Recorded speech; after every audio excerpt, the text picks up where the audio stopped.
ഓം ഗുരുഭ്യോ നമഃ. എല്ലാവർക്കും നമസ്കാരം.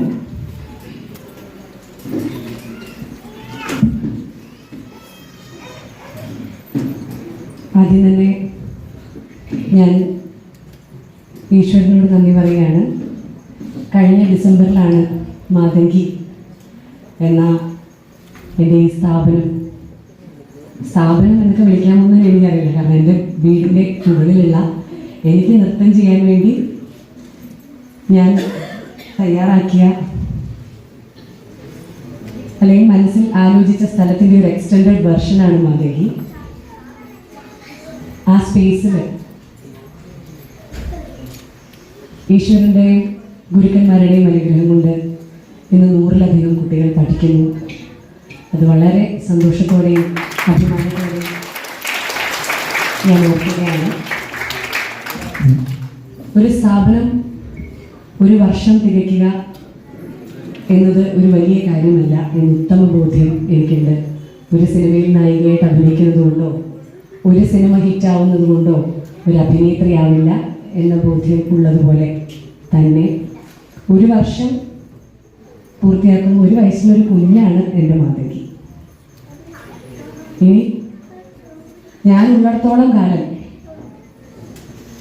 എനിക്ക് ജീവനുള്ളിടത്തോളം കാലം, അതിനുശേഷം ഇത് നമ്മുടെ കയ്യിലല്ല, പക്ഷെ എൻ്റെ ജീവനുള്ളിടത്തോളം കാലം, എനിക്ക് ഓർമ്മയും ബോധവും ഉള്ളിടത്തോളം കാലം ഏറ്റവും നല്ല രീതിയിൽ കുട്ടികൾക്ക് അറിവ് പകർന്നു കൊടുക്കുന്ന ഒരു സ്ഥാപനമാക്കി ഇതിനെ എന്നും കൊണ്ടുപോകണം എന്ന് വളരെ ആത്മാർത്ഥമായി ഞാൻ ആഗ്രഹിക്കുന്നു. ഈശ്വരനോട് എന്നും അതിനുവേണ്ടി ഞാൻ പ്രാർത്ഥിക്കുന്നു. അതിന് രചനയും അനുവും ഒക്കെ പറഞ്ഞ പോലെ എൻ്റെ വീഡിയോസ് ഇടയ്ക്ക് കാണാറുണ്ട്. ഞാൻ കുട്ടികളെ ഒരുപാട് സ്ട്രിക്റ്റ് ആയിട്ട് പഠിപ്പിക്കുന്നത്. എനിക്ക് തോന്നുന്നു ഇവിടുത്തെ കുട്ടികൾക്കും ഞാൻ ക്ലാസ് എടുക്കാൻ വരുമ്പോൾ വലിയ ഇഷ്ടമാണ്. കാരണം മിക്കവാറും വണ്ടിയുടേതായിരിക്കും ഞാൻ ആദ്യം തന്നെ പറയുക. അപ്പോൾ എൻ്റെ സ്റ്റുഡൻ്റാണ് എൻ്റെ മോനും. അവന് അമ്മ വരാതിരിക്കുന്നതാണ് ഏറ്റവും സന്തോഷം. കാരണം ഞാൻ വന്നു കഴിഞ്ഞാൽ അപ്പം തന്നെ അമ്മയ്ക്ക് ക്ഷീണമില്ലേ, ഇന്നലെയൊക്കെ ഫുള്ള് ഷൂട്ടൊക്കെ കഴിഞ്ഞ് കുറച്ച് നേരം കഴിഞ്ഞ് ഉറങ്ങിക്കോളും എന്ന് പറയുമ്പോൾ തന്നെ എനിക്ക് മനസ്സിലാക്കാൻ സാധിക്കും ക്ലാസ്സിനുള്ള ഒരു ഇതാണ് ഞാൻ പറയുന്നത്. ജോക്സ് അപ്പാർട്ട്, എനിക്ക് ഏറ്റവും കൂടുതൽ സന്തോഷം തരുന്ന ഒന്നാണ് എൻ്റെ കുഞ്ഞു മക്കളുടെ കൂടെ ഞാൻ സ്പെൻഡ് ചെയ്യുന്ന ടൈം. എന്ത് വിഷമം എൻ്റെ ലൈഫിലുണ്ടെങ്കിലും ഇവരുടെ ഈ ചിരിക്കുന്ന മുഖം കാണുമ്പോൾ, ഇവരാ നാട്യരംഗം പിടിച്ച് നിൽക്കുന്നത് കാണുമ്പോൾ, അല്ലെങ്കിൽ തട്ടടവോ നാട്ടടവോ എന്താ വെച്ചാൽ അത് ചെയ്യുമ്പോൾ ഇവർക്ക് ഒന്നും അറിയില്ല. ആ ഒന്നും അറിയാത്ത ആ അവസ്ഥയിൽ അവരെത്ര കൗതുകത്തോടെയാണ് അത് ചെയ്യുന്നത്. അത് ആസ്വദിക്കുന്ന ആ ഒരു മൊമെൻ്റ് ഉണ്ടല്ലോ, ആ മൊമെൻറ്റിൽ ഞാൻ വേറെ ഒന്നും ആലോചിക്കാറില്ല. എൻ്റെ അമ്മ എപ്പോഴും പറയും, നീ ക്ലാസ്സിന് പോയാൽ 1.5 മണിക്കൂറാണ് ഇവിടെ ക്ലാസ്, ഞാൻ വന്നു പോയാൽ അത് 2 മണിക്കൂറിനപ്പുറത്തേക്ക് നീണ്ട് കുട്ടികളൊരു വഴിയാവും. കാരണം എനിക്ക് അവിടെ സമാധാനം തരില്ല. അത് ചെയ്യൂ, ഇത് ചെയ്യൂ, മറ്റേത് ചെയ്യൂ പറഞ്ഞിട്ട് ഞാൻ ഇങ്ങനെ പറഞ്ഞുകൊണ്ടിരിക്കും. അത് എനിക്ക് നിങ്ങളോടുള്ള സ്നേഹം കൂടുതൽ കൊണ്ടാണ്. ഞാൻ നിങ്ങൾ ഏറ്റവും നന്നായി പെർഫോം ചെയ്യണം എന്ന് മനസ്സുകൊണ്ട് ആഗ്രഹിക്കുന്നത് കൊണ്ടാണ്.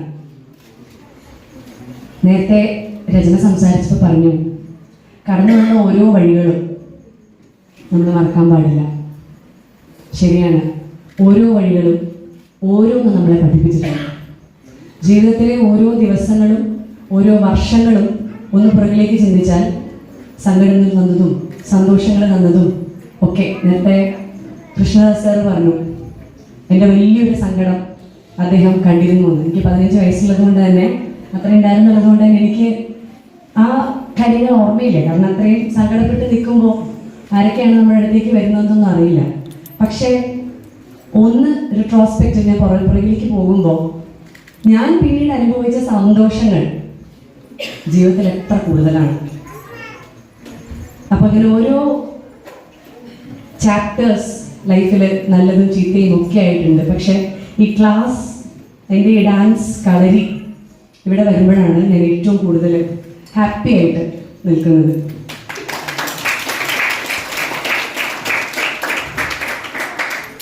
ഞാൻ ശരിക്കും 15 വയസ്സായപ്പോൾ സിനിമയിലെത്തിയ ആളാണ്. എൻ്റെ വിഷമത്തിനൊക്കെ ഒരു ഉത്തരം എന്ന് പറഞ്ഞ പോലെ എനിക്ക് കിട്ടിയതാണ് സിനിമ. അതുകൊണ്ട് തന്നെ മരണം വരെ നൃത്തത്തെ സ്നേഹിക്കും. ഞാനൊരു നർത്തകിയായതിനു ശേഷമാണ് ഒരു സിനിമ നടിയായത്. പക്ഷേ ഞാൻ എത്രത്തോളം നൃത്തത്തിനെ സ്നേഹിക്കുന്നു അത്രത്തോളം ഞാൻ സിനിമയെയും അഭിനയത്തിനെയും സ്നേഹിച്ചു കൊണ്ടേയിരിക്കും. അതിന് യാതൊരു സംശയം. എൻ്റെ മരണം വരെ ഞാൻ എൻ്റെ ജീവിതത്തിൽ കടപ്പെട്ടിരിക്കുന്ന ഒരു മാധ്യമം തന്നെയാണ് സിനിമ. ഒരു സിനിമയിൽ അഭിനയിക്കുന്ന നർത്തകി എന്നുള്ള നിലയിൽ പല നിമിഷങ്ങളിലും നമുക്ക് വിഷമങ്ങളൊക്കെ തോന്നിയിട്ടുണ്ട്. പക്ഷേ ജീവിതത്തിൽ ഏറ്റവും കൂടുതൽ എനിക്ക് അഭിമാനം തോന്നിയത് മാതങ്കി ഫെസ്റ്റിവൽ എന്ന എൻ്റെ പ്രോഗ്രാം ഹോസ്റ്റ് ചെയ്യാൻ പറ്റിയപ്പോഴാണ്. ഞാനൊരു ഫിലിം ആക്ടർ അല്ലായിരുന്നെങ്കിൽ എനിക്ക് അപ്രാപ്യമാണ് അത്തരത്തിലൊരു ഫെസ്റ്റിവൽ ഹോസ്റ്റ് ചെയ്യാൻ. സ്പോൺസേഴ്സിനെ കിട്ടിയതും JT പാക്ക് പോലെയൊരു വലിയ തിയേറ്ററിൽ അത് പെർഫോം ചെയ്യാൻ എല്ലാ ആർട്ടിസ്റ്റുകളെയും കൊണ്ടുവന്ന് പെർഫോം ചെയ്യാൻ അങ്ങനെ സാധിച്ചതുമൊക്കെ തീർച്ചയായിട്ടും ഞാനൊരു ആക്ടർ ആയതുകൊണ്ടാണ്. അതിലൊക്കെ ഉപരി എനിക്ക് ഏറ്റവും വലിയ സന്തോഷം തോന്നിയത് ഞാൻ ഇപ്രാവശ്യം ചെന്നൈയിലെ പെർഫോമൻസസ് കാണാൻ കൃഷ്ണഗാന സഭയിൽ പോയപ്പോൾ എനിക്ക് തീരെ പരിചയമില്ലാത്ത നോൺ മലയാളി ഡാൻസേഴ്സൊക്കെ ദിവ്യ രവിയും കാവ്യ ഗണേഷും ഒക്കെ മവീൻ ഖൂസാറിൻ്റെയും രമാക്കയുടെയും ഒക്കെ സ്റ്റുഡൻസാണ് അവരൊക്കെ മാതങ്കി ഫെസ്റ്റിവലിനെ കുറിച്ച് പറയുകയും ആ ഫെസ്റ്റിവൽ കണ്ടക്ട് ചെയ്തത് ഗംഭീരമായിരുന്നു എന്ന് രമാക്കയൊക്കെ പോയി പിന്നീട് കുറേ ദിവസങ്ങൾ മാതങ്കിയെ പറ്റി സംസാരിക്കുകയായിരുന്നു എന്നുള്ളതും എനിക്ക് വളരെ ആത്മാഭിമാനവും സന്തോഷവും തോന്നിയ ഒരു നിമിഷമാണ് ഈ അടുത്ത് ഉണ്ടായത്. അപ്പം അതിൽ അവർക്ക് ഏറ്റവും കൂടുതൽ സന്തോഷം തിയേറ്ററോ മറ്റു ആർഭാടങ്ങളോ അല്ല. ഏറ്റവും കൂടുതൽ സന്തോഷം പറയുന്നത് കേരളത്തിലെ ഓഡിയൻസാണ്. Every dancer said this to me that Kerala has the best audience.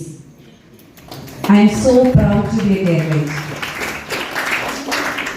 ശരിയാണ് സാറ് പറഞ്ഞതുപോലെ നമുക്ക് പലപ്പോഴും അറിയാവുന്ന ഭരതനാട്യം, കുച്ചിപ്പുടി, മോഹിനിയാട്ടം, ഫോക്ക് ഡാൻസും, ഓട്ടംതുള്ളലും, കഥകളിയും, ചാക്യാർകൂത്തും, പിന്നെ മോണോ ആക്റ്റും, ഫാൻസി ഡ്രസ്സും എല്ലാം പങ്കെടുത്ത ഒരു കുട്ടി തന്നെയാണ് ഞാൻ. പക്ഷെ എപ്പോഴോ ആണ് അതല്ല എന്നുള്ളൊരു തിരിച്ചറിവ് നമുക്കുണ്ടായത്. പക്ഷേ ഇത് കേൾക്കുമ്പോൾ Kerala has the best audience എന്ന് പറയുമ്പോൾ it shows how much V value and respect the artist.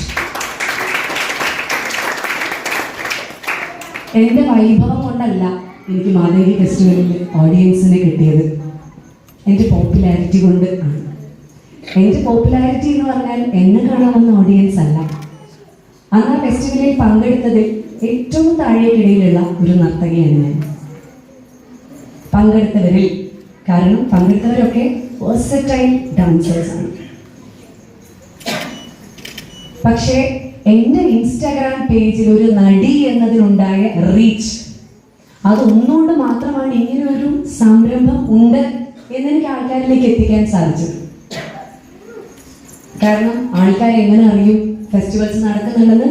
ഫെസ്റ്റിവലും വളരെ ആർട്ട് കോൺവേഴ്സ്യസും വളരെയധികം ഇതിനെപ്പറ്റി ശ്രദ്ധിച്ച് നടക്കുന്ന ആൾക്കാരും ഒരുപക്ഷെ ചില സദസ്സുകളെ പറ്റിയും ഫെസ്റ്റിവൽസിനെ പറ്റിയും വളരെയധികം ഉറ്റുനോക്കിക്കൊണ്ടിരിക്കും. പക്ഷെ അത്രയും വലിയ സദസ്സ് ചിലപ്പോൾ ഉണ്ടാവണമെന്നില്ല. ഒരു തുടക്കക്കാരി എന്ന നിലയിൽ എനിക്ക് അത്രയും അധികം കലയെ സ്നേഹിക്കുന്ന, നൃത്തം ചെയ്യുന്ന, നൃത്തം അഭ്യസിപ്പിക്കുന്ന അല്ലാത്തവരുമായ ഒരുപാട് ഓഡിയൻസിനെ ഈ വന്ന നർത്തകർക്ക് പ്രൊവൈഡ് ചെയ്യാൻ സാധിച്ചത് അതൊന്നുകൊണ്ട് മാത്രമാണ്. And I thank everyone who participated in Mathangi festival for that. Because ഇപ്പോൾ ചെന്നൈയിൽ പോയപ്പോഴാണ് ഞാൻ അതിൻ്റെ ഒരു വാല്യൂ ഇവരൊക്കെ അറിഞ്ഞു. ഇവിടെ ചെന്നൈയിൽ ഡാൻസ് പഠിക്കുന്നവരും ഒക്കെ വരെ ഈ മാതങ്കി ഫെസ്റ്റിവലിനെ പറ്റി ഓരോരുത്തരും പറയുന്നു എന്ന് പറഞ്ഞപ്പോൾ അപ്പോൾ എനിക്ക് ഫീൽ ചെയ്തു ഇത് മഹത്തരമാണിത്. എത്രയും നാൾ നമുക്കിത് ചെയ്യാൻ പറ്റുമോ, എത്ര ബുദ്ധിമുട്ടിയിട്ടാണെങ്കിലും ഇത് നമ്മൾ കൊണ്ട് നടക്കണം. കാരണം അതായത് ഒരു ക്ലാസിക്കൽ പ്രോഗ്രാം കാണുമ്പോൾ അതായത് ഞാൻ അതിന് താങ്ക് ചെയ്യേണ്ടത് തീർച്ചയായിട്ടും ഇവിടെ ഡാൻസ് പഠിപ്പിക്കുന്ന അതിനെ പോലെയുള്ള ഒരുപാട് പേര്. അവർ 5 മണി 6 മണിക്ക് പെർഫോമൻസ് 5 മണിയാകുമ്പോഴേ അവിടെ പ്രസന്റ് ആണ്. ഞങ്ങൾക്കൊക്കെ വലിയ ആഗ്രഹമാണ് ഇപ്പം മീനാക്ഷിയൊക്കെ പറ്റി പറഞ്ഞു. മീനാക്ഷിയൊക്കെ എൻ്റെ അടുത്ത് കഴിഞ്ഞ ദിവസം കണ്ടപ്പോൾ പറഞ്ഞൊരു കാര്യമാണ്, tell your students to watch a lot. ഒരുപാട് കാണുക, ഒരുപാട് കേൾക്കുക, അപ്പോഴാണ് നമുക്ക് വളരാൻ പറ്റുന്നത്. അപ്പം ഞാൻ ഈ കുട്ടികളോടൊക്കെ പറഞ്ഞു, 5:30 മണിയാവുമ്പോൾ നിങ്ങൾ മേക്കപ്പ് ചെയ്ത് ഇവിടെ ഫ്രണ്ടിൽ പായയിൽ വന്നിരിക്കണം. കാരണം ഇന്നിവിടെ സംസാരിക്കാൻ പോകുന്നവരൊക്കെ അത്രയധികം ജ്ഞാനസ്ഥരാണ്. പ്രത്യേകിച്ച് കലാധരൻ സാറിൻ്റെ speech, I was looking forward to it. രചനയുടെ സ്പീച്ച് എനിക്കറിയില്ല, രചന ഇത്ര അധികം നന്നായി സംസാരിക്കുന്നതെന്ന് എനിക്കറിയില്ലായിരുന്നില്ല. So was feeling very overwhelm to hear. പക്ഷേ സാറിൻ്റെ സ്പീച്ച്, കലാധരൻ സാറിനെ കുറിച്ച് പറഞ്ഞാൽ, ഞാൻ ഈ സിനിമയിലൊക്കെ ആയതുകൊണ്ട് തന്നെ അതിൻ്റെ ഒരു ഗ്ലാമിലൊക്കെ 15ാമത്തെ വയസ്സിൽ സിനിമയിൽ വന്നപ്പോൾ എല്ലാ കുട്ടികളെയും പോലെ തന്നെ ഇവരെയൊക്കെ പോലെ തന്നെ ഫുൾ മടിയായിരുന്നു എനിക്ക്. ഡാൻസ് കളിക്കാൻ അങ്ങനെ നേരത്തെ അനു പറഞ്ഞ പോലെ രാത്രി 10:30 പോയി ഡാൻസ് കളിക്കുന്ന തരത്തിലുള്ള ഒരു പ്രാന്തും ഉണ്ടായിരുന്നില്ല, മുട്ടൻ മടിയായിരുന്നു. അതൊക്കെ ആ പ്രായത്തിൽ അങ്ങനെ തന്നെ ഉണ്ടാവുള്ളൂ. പക്ഷേ അതൊക്കെ വിട്ട് എനിക്ക് ജീവിതത്തിൽ ഒരു സമയം വന്നു, വിവാഹമൊക്കെ കഴിഞ്ഞിട്ട് വല്ലാത്തൊരു അനിശ്ചിതത്വം വന്നു. അപ്പോഴാണ് നമുക്ക് നമ്മുടെ സത്വം തിരിച്ചറിയാൻ പറ്റുന്നത്. എല്ലാവർക്കും ഓരോരുത്തർക്കും ഓരോ സമയത്താണ് ആ തിരിച്ചറിവ് ഉണ്ടാവുക. എനിക്ക് ഉണ്ടായ ഒരു സമയം, ഒരു കാലഘട്ടം അതായിരുന്നു. അന്ന് ഞാൻ എൻ്റെ കൂട്ടുകാരിയെ നെഞ്ചോട് ചേർത്ത് പിടിച്ചു. അതാണ് നൃത്തം. എങ്ങനെയാണ് ചെയ്യേണ്ടത്, എവിടെയാണ് പോകേണ്ടത്, എന്താ തുടങ്ങേണ്ടത്, എങ്ങനെ തുടങ്ങണം ഒന്നും അറിയില്ല. പക്ഷേ തുടങ്ങി. വളരെ സന്തോഷത്തോടുകൂടി അത് നന്നായി പോകുന്നു എന്ന് ഞാൻ ആത്മാർത്ഥമായിട്ട് വിശ്വസിക്കുന്നു. എൻ്റെ my journey with dance, I am very much happy where I am right now. Because sir പറഞ്ഞ പോലെ എൻ്റെ ഇവിടെ പഠിക്കാൻ വരുന്ന പ്രായമുള്ള കുറച്ച്, അതായത് ചെറിയ കുട്ടികളല്ലാത്തവരുണ്ട്, ആദ്യമായി ഡാൻസ് പഠിക്കുന്നവർ, ജീവിതത്തിൽ ഇന്ന് വരെ പഠിച്ചിട്ടില്ല. പക്ഷെ 35 വയസ്സ് കഴിഞ്ഞിട്ടും 30 വയസ്സ് കഴിഞ്ഞിട്ടൊക്കെ വരുന്ന ഒരുപാട് കുട്ടികളുണ്ട്. അവർ വരുന്നവർ എന്നോട് ചോദിക്കും, ഞങ്ങൾക്ക് പഠിക്കാൻ പറ്റുമോ? അപ്പോൾ ഞാൻ അവരുടെ അടുത്ത് പറയും, നിങ്ങളുടെ കയ്യിലാണ്, എൻ്റെ കയ്യിലല്ല. ഡാൻസിന് പ്രായമില്ല. കാരണം ഡാൻസ് വളരെ വൈകി പഠിക്കുന്നവരുണ്ട്, ഗംഭീര നർത്തകരാവുന്നവരുണ്ട്. ഡാൻസിന് സംസ്ഥാനങ്ങളുമില്ല. പ്രീതം ദാസിനെ പറ്റി പറഞ്ഞില്ലേ, ബംഗാളൊന്നും ഭരതനാട്യം ചെയ്യാൻ പറ്റും. അപ്പോൾ ആ വ്യത്യാസങ്ങളില്ല. പക്ഷേ എല്ലാ നർത്തകിക്കും വേണ്ട ഒരു മെയിൻ ഗുണം ഡിറ്റർമിനേഷനാണ്, പെർസെവറൻസ് ആണ്, പേഷ്യൻസ് ആണ്.